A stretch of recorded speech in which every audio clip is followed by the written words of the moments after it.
जे तॾहिं ते पहुतल हलीम आदिल शेख दुआ भुतो झिड़क में ॿुॾी पहुचल 7 ॿारनि जे तॾहिं ते पहुची विया आहिनि।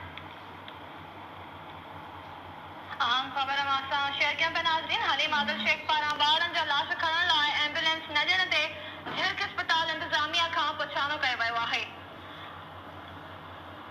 वधीक तफ़सील लाइ राब्तो कयो आहे केटी न्यूज़ जे रिपोर्टर महबूब बरोही सां। जी महबूब, छा तफ़सील आहिनि?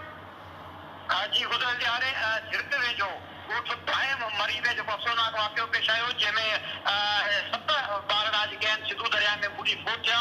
उन मामले ते जेतोणीकि हुकूमती को बि नुमाइंदो न आहे पतो, पर जेका पीटीआई जो जेको आहे पार्लियामेंटी लीडर ऐं पीटीआई जो एमपी अलीम आदिल एमपी दुआ भुट्टो सां गॾु जेका मुतासिर ख़ानदान आहे जेको हुनजो ॻोठ दाइम मरीज़ में तॾो विझायल आहे उते पतो ऐं हुन सां उज़रख़्वाही कई।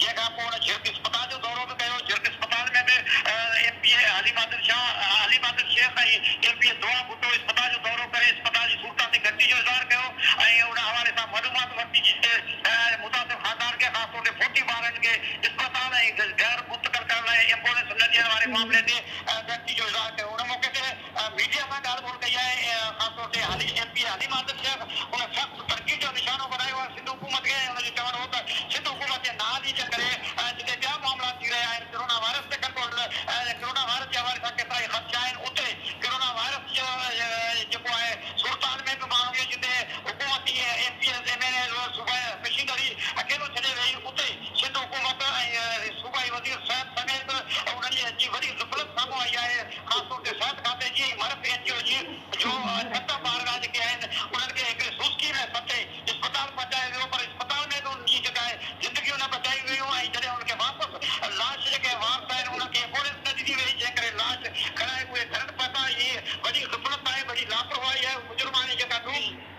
महबूब बरोही, अवां लाइन ते ई रहिजो। पीटीआई अख़बार हलीम आदिल शेख ऐं दुआ भुट्टो 7 मासूम ॿारनि जे तॾहिं ते पहुतल आहिनि।